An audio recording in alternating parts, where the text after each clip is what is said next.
오늘은 지성소 안에 계신 예수 그리스도, 지성소 안에 계신 예수 그리스도라는 제목으로 말씀을 상고합니다.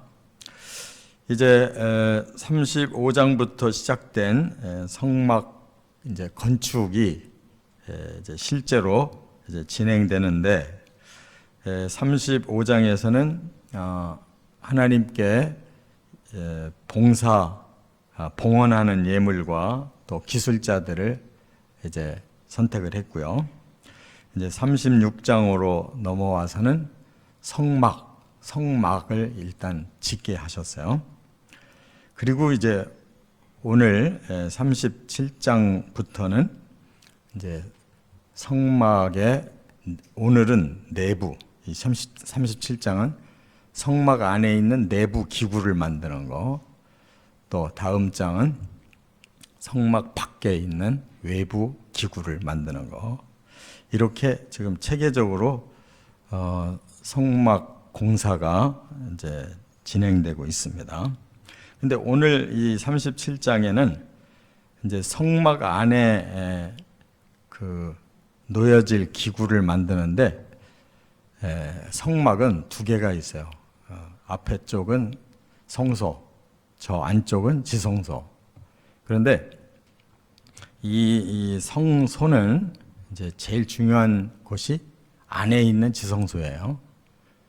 이 성소에는 이제 세 종류 기구가 들어가지만 그 안쪽에 휘장이 하나 더 쳐져서 따로 구별이 된 지성소라고 하는 곳은 딱 한 가지 기구만 들어있어요.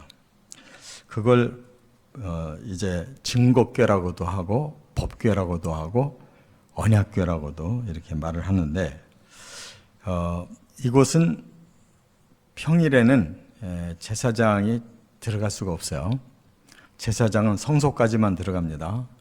그리고 1년에 딱 한 차례 7월 10일 대속죄일에 대제사장이 지성소 휘장을 열고 들어가요. 그래서 피를 7번 그 속죄소에 뿌리고 이제 하나님께 저희들의 모든 죄와 허물을 용서해 주십시오 하고 대제사장이 중보하면 하나님이 용서하시고 네가 내가 주는 축복을 백성들에게 전하라.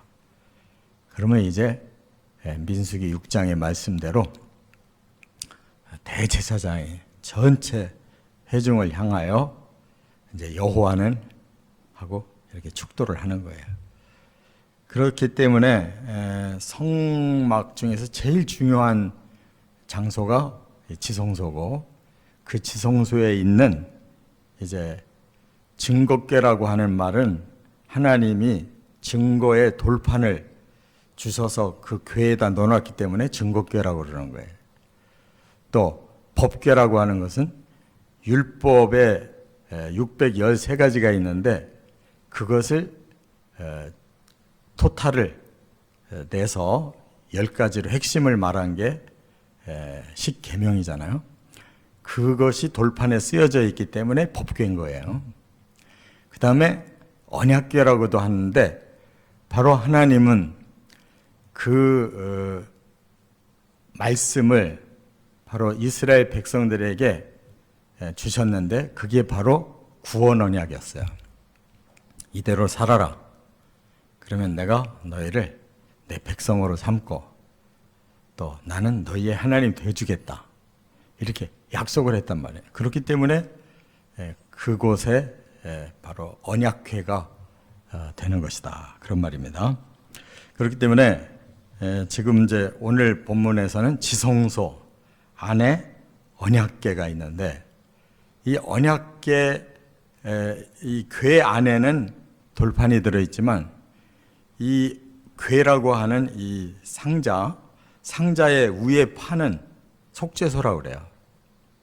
뚜껑을 딱 덮으면 그 뚜껑이 속죄소가 돼요.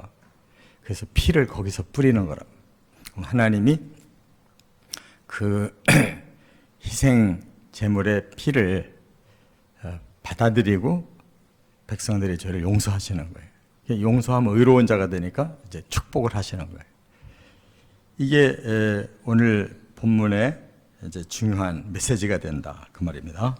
그래서 세 가지로 정리를 합니다. 첫째, 1절부터 5절까지 보면 변치 않는 구원 언약. 하나님이 이 언약궤를 만들려고 할 때 속에만 조각목이고 보이는 모든 안팎으로 다 금으로 만들으라고 그랬어요. 그럼 왜 금으로 만들으라고 했겠나?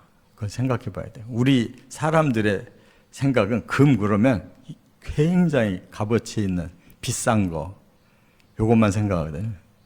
근데 하나님이 금이라고 할 때는 변하지 않는 거. 그게 다른 거예요. 사람들은 야, 이 금만 가지면 내가 평생 먹고 살겠다. 이렇게 욕심을 부리는데 하나님이 금을 가지고 쓰라는 거는 그런 돈 가치로 쓰는 게 아니에요. 하나님이 만든 모든 물질 중에 가장 변치 않는 것이 금이에요. 그래서 금으로 언약궤를 만들으라는 거예요. 할렐루야. 그 안에 뭐가 들어있기에? 언약이 들어있기에. 하나님이 주신 언약은 영원히 변하지 않는다. 사람이 변해서 언약이 깨지는 거지 하나님이 변하는 게 아니란 말이에요. 그렇기 때문에 이 율법도 예수님이 그렇게 말씀했어요. 율법의 1.1획도 땅에 떨어지지 않고 다 이루어진다. 그 말은 무슨 말이냐면 하나님이 약속하신 말씀은 절대로 변하지도 않고 없어지는 게 아니다. 1.1획이라는 게 뭐예요? 단어를 쓰잖아요. 단어를 쓰는데 한 획, 한 점. 그게 굉장히 중요한 거거든요. 그게 다 메시지를 만들어내는 거잖아요. 그러니까 1.1획도 하나도 변개가 되지 않는다는 건 하나님이 한번 약속하신 모든 말씀은 100%다 이루어진다는 거예요. 근데 우리는 율법이 폐해졌다 그런 말을 쓰잖아요. 그 말은 뜻이 폐해졌다는 뜻이 아니에요. 그 율법이 사람을 구원하기 위해 주셨지만 사람이 그것을 실행할 수가 없어요.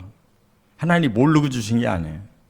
그래서 점진적 계시를 주신 거예요. 구약 시대의 사람들에게 맞게 의식화되는 율법을 주신 거고, 이제 시대가 감으로써 사람들의 지식이 늘어나고 또 하나님께서 이제는 직접 이제 구원을 이루어 주시기 위해서 메시아가 오실 때가 됐기 때문에 이제는 그 예표의 언약이 아니라 본체의 언약이신 예수 그리스도를 보내서 우리를 구원하기 때문에 예수님이 율법을 다 완성하셨단 말이에요.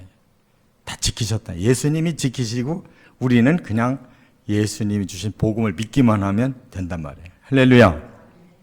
구약과 신약의 이 언약을 우리가 이제 하나는 끝장났고 하나는 새로 세워졌다 이렇게 생각하면 안 돼요. 처음 언약을 반드시 지켜야 되는데 그거를 우리는 못 지키고 죄 없는 예수 그리스도가 대신 지켰어요. 그리고 자기 자신이 희생됨으로써 그 모든 지은 죄값을 대신 치르셨어요. 그렇기 때문에 율법은 복음으로 완성되는 것이에요. 그래서 그것이 어디 그런 근거가 있냐? 제가 거듭거듭 말하지만 구약에서 신약으로 넘어가는 중간 다리가 있다고 그랬어요. 그게 예레미야 31장 31절부터 34절까지. 뭐라고 했느냐? 여호와의 말씀이니라. 보라, 날이 이르리니 내가 이스라엘 집과 유다 집에 새 언약을 맺으리라. 그러니까 옛 언약도 바로 모세를 통해서 이스라엘과 또 시대가 지나니까 나라가 두 쪽 났잖아요. 유다 나라와 북이스라엘 됐잖아요. 그러니까 그것까지를 지금 포함한 거란 말이에요. 선민들에게 옛 언약 주셨었는데 이제는 때가 보라 날이 이르렀다. 이제 새로운 그러한 언약을 줄 때가 됐다. 그래서 이 언약은 조상들의 손을 잡고 애굽 땅에서 인도하여 내던 날에 맺은 것과 같지 아니하다. 이 율법 언약과 다르다 이렇게 말씀했어요. 새 언약이라고. 그것이 뭐냐? 33절에 그 핵심을, 그날 후에 내가 이스라엘 집과 맺을 언약은 나의 법을 그들의 속에 두겠다. 앞에 언약은 그냥 눈앞에 보이게 주셨잖아요. 그런데 다시 주시는 언약은 사람들의 마음속에 주셨다는 거예요. 그리고 그들의 마음에 기록하겠다. 나는 그들의 하나님이 되고 그들은 내 백성이 될 것이다. 이렇게 말씀했단 말이에요. 그러면 앞에 율법이나 뒤에 마음에 주신 법이나 다 하나님 거잖아요. 근데 앞에 주실 때는 그냥 그들 앞에 펼쳐놓고 니들이 이거 읽어보고 이대로 순종해라 라고 주시니까 순종 못했단 말이에요. 근데 이번에는 아예 사람들 마음속에 넣어주시고 그 마음에 기록을 해서 아예 하나님이 이루어 주시겠다는 거예요. 그 언약을 하나님이 친히 이루어 주시겠다는 거예요. 그래서 예수님이 사람으로 오셔서 바로 그 율법을 다시 재해석해서 예수님이 우리에게 주셨잖아요. 그게 복음이란 말이에요. 복음서의 복음이에요. 그걸 합하면은 하나님 사랑하고 이웃 사랑해라. 그 사랑을 사람은 못하니까 예수님이 대신 사랑을 실천해서 모든 죄를 안고 대신 죽으셨잖아요. 그게 사랑이란 말이에요. 사람은 못해요. 자기 죄값으로도 자기가 해결 못하는데 남의 죄값 가지고 희생할 수 있는 자가 없어요. 그래서 예수님이 모든 율법을 다 실행하셨어요. 본인은 100% 그 율법을 다 이루셨어요. 그렇기 때문에 이제는 우리는 우리 마음에 예수님이 주신 그 복음을 믿기만 하면 되는 거예요. 마음으로 믿기만 하면 되는 거예요. 그 복음은 내 안에 새겨지고 그 새겨진 걸 실천할 수 있도록 성령을 보내셨단 말이에요. 우리 마음에 복음이 새겨져 있고 성령이 그 복음을 이루어 주신단 말이에요. 할렐루야. 이게 다시 주신 언약이에요. 그렇기 때문에 율법은 우리는 행할 수가 없어요. 예수님이 행하시고 우리 마음에 복음을 넣어주시고 성령을 보내서 하나님이 친히 나의 구원을 이루어 주시는 과정이에요, 지금. 그러니까 이렇게 다시 주신 그 복음도 누구에게 주셨어요? 하나님이 이스라엘에게 주신 거예요. 근데 이스라엘이 먼저 버려요. 복음을 버려. 소수의 이스라엘 백성만 복음을 받아들였지 다수는 버렸단 말이에요. 왜? 그런 지도자들, 그 장로들이 이 구약을 잘못 해석해가지고 엉뚱한 말씀을 그들이 계속 지니고 내려왔어요. 그 집대성이 나중에 탈무드가 된 거라고. 이 미시나니 뭐 여러 가지가 있어요. 그것이 다 뭉쳐져서 탈무드가 됐는데 그걸 붙들었기 때문에 예수의 복음을 안 붙들었어요. 그들은 요 구약에다가 탈무드를 붙여서 믿는단 말이에요. 바로 이 구약에다가 예레미야 31장의 약속대로 복음을 붙여야, 구약에다 복음을 붙여야 이것이 완벽한 언약이 되는 거란 말이에요. 그걸 이방인들이 받아들였기 때문에 사도 바울이 전한 이방인들 세계에서 복음을 받아들였기 때문에 세계로 퍼진 거예요. 정작 이스라엘에게 준 언약은 이스라엘은 버렸기 때문에 2000년 동안 그들은 저주를 받을 수밖에 없었던 것이란 말이에요. 깨달으시 바랍니다. 그러나 하나님이 내가 처음 언약을 준 그 백성은 내가 결코 버리지 않을 것이다. 남은 자를 구원하리라. 그래서 지금까지 남겨놔서 믿게 만들려고 하는 거예요. 그런데 그들이 결정적으로 바로 하나님의 뜻을 거부하는 마지막 시간이 환난 시대고, 거기서 마지막 순교라도 하면서 복음을 받아들이는 자가 환난 속에 구원받을 남은 자란 말이에요. 믿습니까? 네. 그래서 이렇게 변치 않는 언약을 주셨는데 사람들은 다 변한 줄로 아는데 안 변했어요. 예수님이 완전하게 이뤄놓으셔서 안 변했다고요. 두 번째, 6절에 보면 속죄 언약이라고 그랬어요. 이번에는 속죄 언약. 구원 언약은 조금 더 들어가 보면 속죄 언약이에요. 결국 우리가 뭐를 행해서 얻는 게 아니에요. 그냥 죄를 속해 주셔서, 죄를 없애 주시고 용서해 주셔서 해결되는 것이, 그게 구원이에요. 우리가 뭘 해서가 아니라고. 자, 그러면 속죄 언약을 여기 뭐라고 말씀했냐? 속죄소라고 말씀했어요. 제가 서두에서 말씀드린 것처럼 이 언약궤라는 상자를 만들었고 위에 판을 깔아요. 덮어, 뚜껑을. 그 뚜껑이 속죄소야. 속죄소라는 것은 죄를 해결해 주는 곳이란 말이에요. 거기가. 그러면 그 속죄소가 누가 죄를 해결해 주겠어요? 하나님이 해결해 주지. 그래서 하나님이 거기에 임재하신다는 그 상징으로 그룹 둘을 만들어요. 그룹이 뭐냐면 하나님 모시는 특별천사예요. 특별천사가 둘이 이렇게 서로 마주보고 날개를 펴고 있는 거예요. 이 속죄소 판 위에 두 개의 그룹을 세워놨단 말이에요. 서로 마주보고 있어요. 여기가 속죄소예요. 그러면 하나님 어디에 임하셨어요? 두 그룹 사이에 임하시는 거예요. 그 가운데 임재하시고 그 가운데에서 속죄가 이루어지는 거란 말이에요. 그래서 대제사장이 들어가요. 거기다가 7번 피를 뿌리고 용서를 구하는 거란 말이에요. 그리고 하나님 용서하시고 이제 너희를 내 백성으로 축복하겠다. 그러면 대제사장이 나가서 축복하는 거란 말이에요. 이게 1년에 한 번만큼은 모든 죄를 해결하는 날이에요. 근데 죄는 사실 하나님이 이렇게 없애려고 하니까 없애지지. 1년 내내 죄 짓고 그 이튿날 또 죄 짓기 시작하는데 뭔 죄가 해결되겠냐. 이렇게 하나님이 그냥 속죄, 죄를 그냥 속해 주시는 거예요.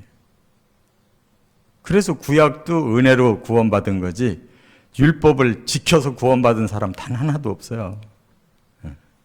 아브라함도 속죄를 받아서, 또 누구야? 다윗도 속죄를 받아서 구원받은 거지 자기 의로 구원받은 사람이 없어요.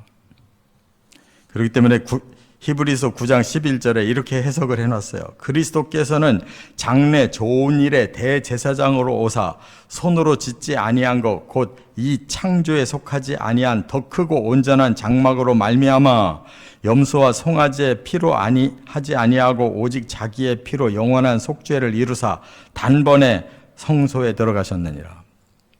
예수님의 속죄는 이 땅에 있는 이 성막에서 이루어진 게 아니고 저 하늘 성전에서 이루어졌다는 거예요. 믿습니까? 예수님이 이 땅에 십자가를 지고 돌아가시는 순간 하늘 성전에서 우리 죄가 다 속죄가 돼버렸단 말이에요. 그래서 속죄제를 드릴 때는 염소를 꼭 드려야 되는 건데 염소와 송아지의 피로 아니하고 오직 자기의 피로 영원한 속죄를 하늘 성전에서 이루셨다는 거예요.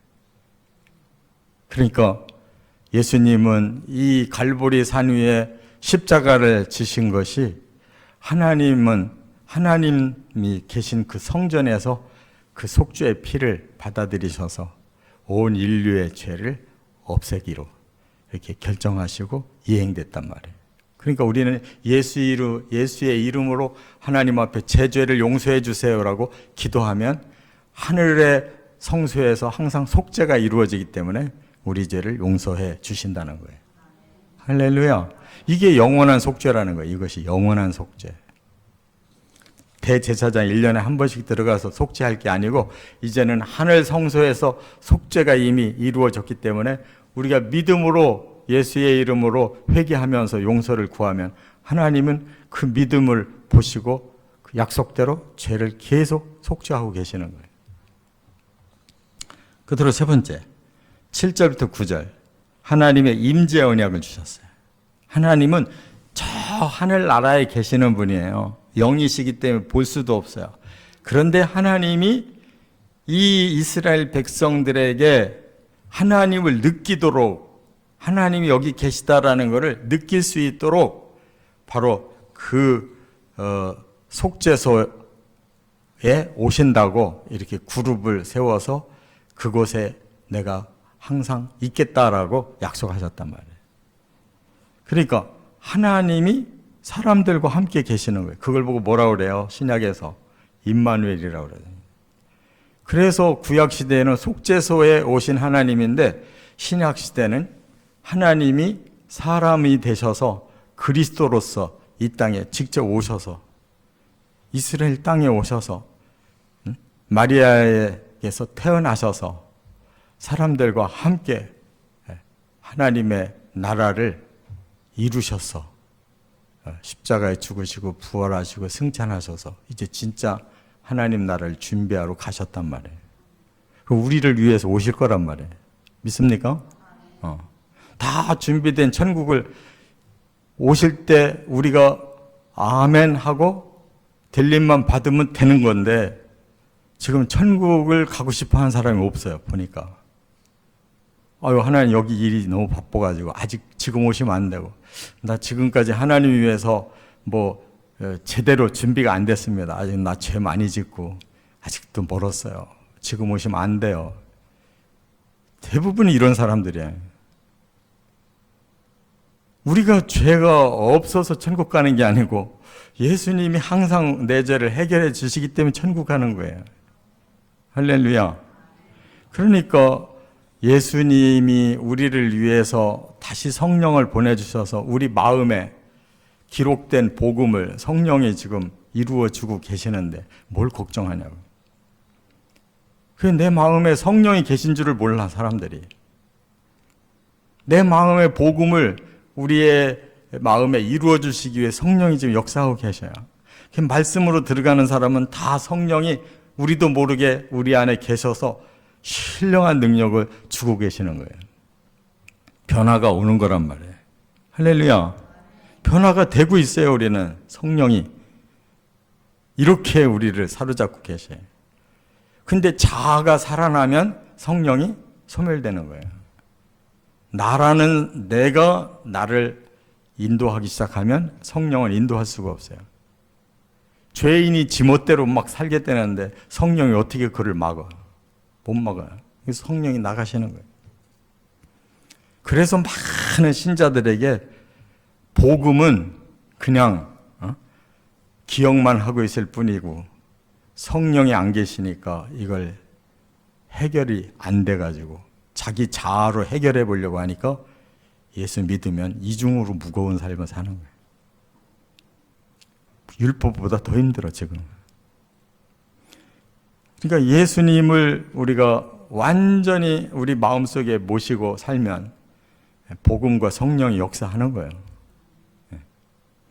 이렇게 놀라운 변치 않는 언약을 주셨는데 이거를 모르고 다 말씀은 덮어놔 버리고 지 생각으로 하루의 시작을 지 생각으로 하려고 하니까 심지어 교회 나와서도 엎드려서 기도하는 것이 자기 정리를 하고 있어요. 하나님께 단 한마디도 아뢰질 않아. 하나님께 아뢰는 게 기도예요. 지 생각하는 건 기도가 아니에요. 그건 마인드 컨트롤이야. 지 마음과 자신이 대화를 하고 있는 거는 절대 기도가 아니에요. 하나님을 부르는 게 기도란 말이에요. 믿습니까? 근데 신자들이 가만히 보면 하나님과 대화를 안 해. 자기 혼자 대화를 하는 거예요. 나 오늘 어떻게 살지? 어떻게 뭐 할까?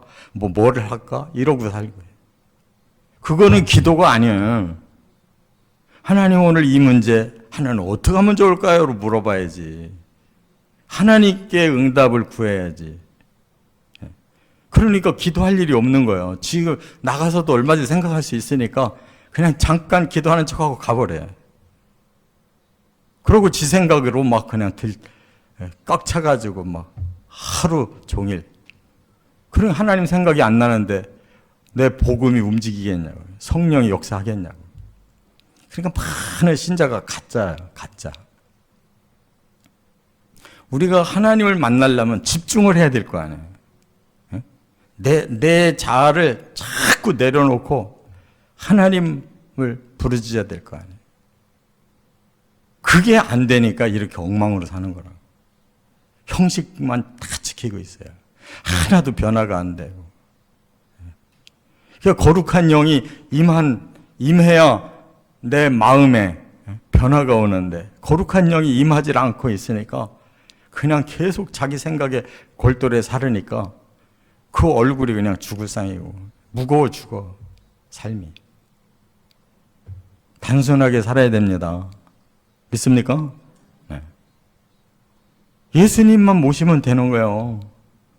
예수님만 기억하고 있으면 되는 거예요. 그러면 복음은 저절로 살아나고 성령은 저절로 역사하시는 거예요.